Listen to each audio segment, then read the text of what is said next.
Man, Caleb Williams almost did it again with a huge pass late that just, shocked everyone. Had me up and yelling at my TV. However, a couple of mistakes early and a crushing one in overtime led to the Rams being able to pull it off. Again, the Rams, not a normal performance for them, but Kyren Williams was able to run the ball and to get them this win. So how did the Rams actually go on and advance beating the Bears? Let's learn football together and check out the film. The game started off with the Bears going for it, and I got to be honest, I have no clue why. They're bad in the first quarter, so just go out, get 3 points. Plus, they ran it on 3rd and 5, so you didn't even really give Caleb 2 shots. It's just like a 4th and 3. Let's see what Caleb can do, and he couldn't quite make that play. And later in the next drive, the Rams have been going down the field. It is now 0-0. This is a 2nd and goal, and there's 6 minutes and 20 seconds left in the first quarter of this game. And Kyren Williams, heading into this game, has played in 4 postseason games and had 0 postseason touchdowns up to this point. So the Bears actually come into this game 7th worst in the regular season in stopping the run. They were doing okay at points in this game, but a lot of the conversation was what they could and couldn't do. And look at Kyren Williams. That is a crazy play. This is to end off the drive, but I love the juke here in the hole from Kyren Williams. That is a tough run, but also an elusive. Whoop! He cooked him. He absolutely cooks the linebacker there and is able to run it in for a touchdown. And that was the Rams' strongest offense all game, was them using that running attack in Kyren Williams. And that will be the only play from a first half you'll see from the Bears this postseason as we move forward. However, in the second quarter, they were able to score a touchdown. DJ Moore went and got his lick back, but throughout the entire first half, the Bears continued to go for it and going for it again with another situation where they could have kicked a field goal. The touchdown was also a 4th down, but that over-aggression led to it being 10-10 at halftime, and then coming out, no offense able to move. So now 10-10, 2nd and 15, Bears football with 4 minutes and 10 seconds left in the third quarter. And Colby Durant in this game, after that earlier pick, would actually get his 2nd multi-interception game, his 1st since 2022. And guys, if you know one thing about me, I hope you know that I hate interceptions. However, I think this is actually just a scheme win from the Rams. Look at what they do. And keep in mind, Caleb is a 2nd-year player. They line up in man coverage, and the route that the Bears have is going to be this little up with Loveland and a corner over top. But watch what Durant is able to do, right? So you see that alignment, but look at Durant. He fakes it. He even bumps, and then he just fades back into that corner route. Now, obviously, Caleb has to see it, but when you come out with this man align against a young QB and then switch it to a zone on the back end, that is going to cause havoc. That's something that Caleb's going to learn, but I actually think this is a huge win defensively from the Rams, being able to draw that up, and Colby Durant just made one heck of a play on the football to get that big interception there for the Rams. Despite that interception, the Rams still were not able to move the ball or even get points on that drive. However, they started running the ball in the fourth quarter. To a lot of people's surprise, they weren't doing it all game, but they were doing it here. And on a huge 4th and 1, Puka Nacua gets a big run on that jet sweep that they love to run, and they get a huge 1st down. So now here we go, 10-10, 1st and goal with 8 minutes and 50 seconds left in the fourth quarter of this game, and they're yet again going to their bell cow.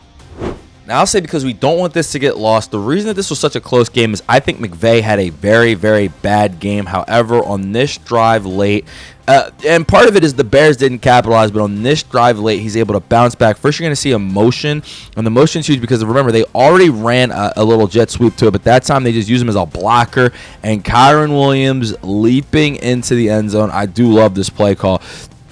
because the wideout is able to get this block on Johnson. I believe that's Puka. We'll see who it is. But the wideout is able to get that block on Johnson to seal the edge, and that just allows Kyren. I mean, that's about as easy of a running touchdown as you will see. It looks like a tight end to me. But yeah, I mean, Puka's been used as the pulling blocker. We saw that earlier on the other run with Kyren. And so right there, McVay, the run game working. He just had to stay with it. And there, they break the tie and take the lead in the fourth quarter. And I think a lot of this game falls on Ben Johnson and what he was doing throughout the contest. Maybe something even said in training camp where he said he does not like QB sneaks, tush pushes, whatever.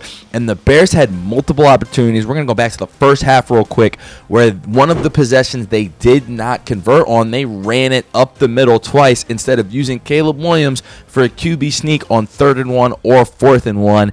And now back in the goal line, they were yet again in that situation. Didn't use Caleb's legs at all, and they couldn't get a big 4th down. However, the Rams, with the ball back, up 7 and not that much time, decide not to let their MVP throw the ball. Now they go too heavy, in my opinion, to the running game. Don't give Stafford a chance to end the game with 2:07 left and just one Bears timeout. And now the Bears have the ball back 17-10 with the Rams up 4th and 4. They've driven down the field with some big plays, but now 4th and 4, everything on the line and 18 seconds left, and it's Caleb time. So we're changing some stuff up, obviously, in the postseason with our film, and normally one thing I don't like to do is look at losing teams, specifically break down the play, but this was just too nuts, right? Like, the Rams are actually, when you look at it, they're containing. They're keeping contained, making this dude run in circles, and then he just throws up, I mean, that. Are you kidding me? Are you kidding me? Like, he's running backwards 20 yards, and he's able to hit this pass. Now, I know there was so much debate on if that's a push-off from Cole Kmet. I like the no call. And, I mean, that's just that's a 50-yard pass, man, in the snow, back of the end zone when you need it the most. I think that with Caleb, I'll get to the comparisons later, but, I mean, that throw right there, it doesn't get any better. That was 4th and 4 with 18 seconds left. That's not just a throw. That is a throw with everything on the line. You lose and your playoffs are done, and he goes out and he hits that incredible touchdown pass to send the game into overtime. And, of course, at this point, not only was that amazing, but Sean McVay's decision to not let Matthew Stafford throw the ball one time and keep it away from this guy's hands when that is the most dangerous guy. That was your decision, as well as Ben Johnson deciding to kick the extra point and not go for 2. Interesting decision there as well. I agree, go to overtime, you have the momentum, but something that definitely needs to be brought up in this game. So now the Bears get an opportunity in overtime. The Rams just run it again 3 straight times. Don't know what McVay is really doing right now, but the Bears had the opportunity. They are driving down the field, and now 17-17 in overtime, 2nd and 8, moving down the field, and 6 minutes and 47 seconds left in overtime. Let's see what happens. And I can't lie, guys. Like we said, we're trying to learn football. Some things you learn is things in the regular season that you didn't really see.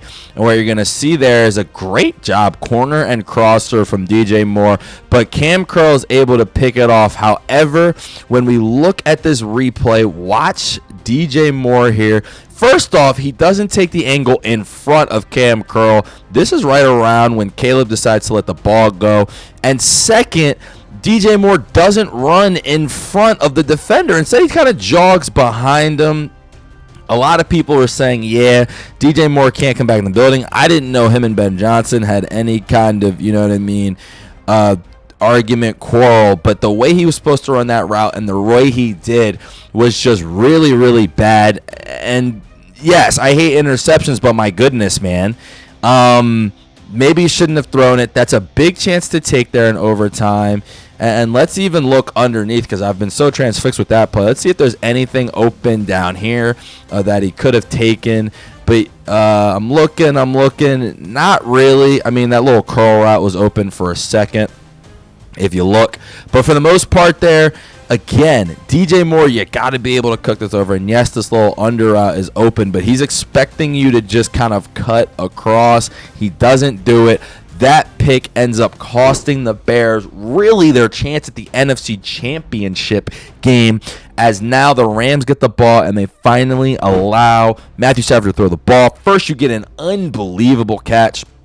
Throwing catch to Devontae Adams on the left side, and then money on the line, 3rd and 6. The Bears have been blitzing all game from the slot corner position. They do it again, and Puka Nacua cooks him with a curl, and he gets it into field goal range. They make the field goal, and the Rams will be rematching Seattle in the NFC Championship game as the Bears' miraculous come from behind season comes to an end.